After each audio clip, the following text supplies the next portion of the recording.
As the waning moon dipped below the rugged horizon, the villagers of Kilbridgedale gathered at the heart of their settlement, ancient torches flickering in the cold autumn wind. This wasn't just any night. It was Samhain, the most sacred and feared night of the year.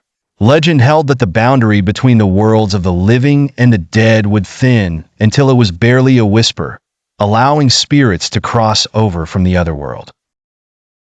Old Seamus, the village elder, stood at the center of the circle. His crooked fingers were adorned with the symbols of their ancestors, etched in ash and blood. He raised a ceremonial blade forged from gleaming obsidian, its surface etched with protective runes.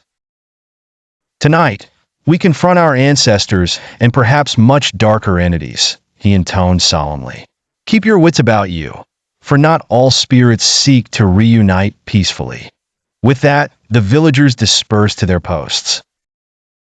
A young woman named Brigid, known for her fierce spirit and unwavering courage, took her place by the stone of safekeeping, an altar that was said to protect their homes from malevolent forces. Her brother Phelan, an apprentice to the village blacksmith, clutched a heavy iron hammer, the cool weight reassuring in his hands. The night grew colder, and an eerie silence blanketed the village, broken only by the distant cries of nocturnal animals. Midnight approached, and the air grew still. The villagers felt the change immediately. A permeable wall demanded the spirit's entrance. Spectral shapes began to materialize from the shadows, some garbed in traditional Celtic robes, faces both familiar and foreign. Brigid's heart leaped into her throat when she recognized the shimmering figure of her deceased mother, eyes soft but silently pleading. She began to step forward, but Phelan grabbed her arm. Remember what Seamus said, he warned, holding her back. Not all spirits wish us well. No sooner had he spoken than the air grew colder still, and a guttural growl emerged from the darkness. A beastly figure with twisted horns and glowing red eyes stepped forward, its breath visible in the night air. Seamus had warned of old gods and dark spirits, but nothing could have prepared them for this.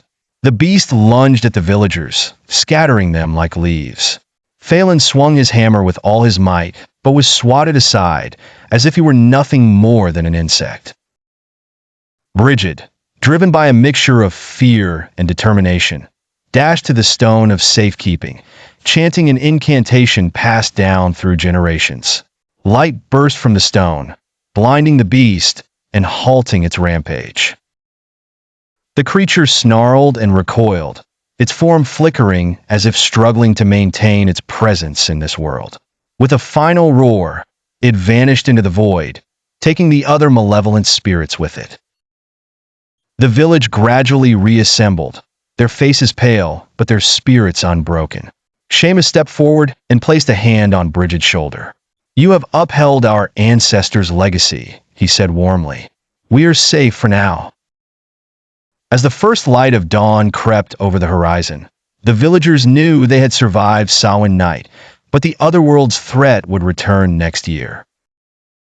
Until then, their unity and courage would remain their shield against the darkness.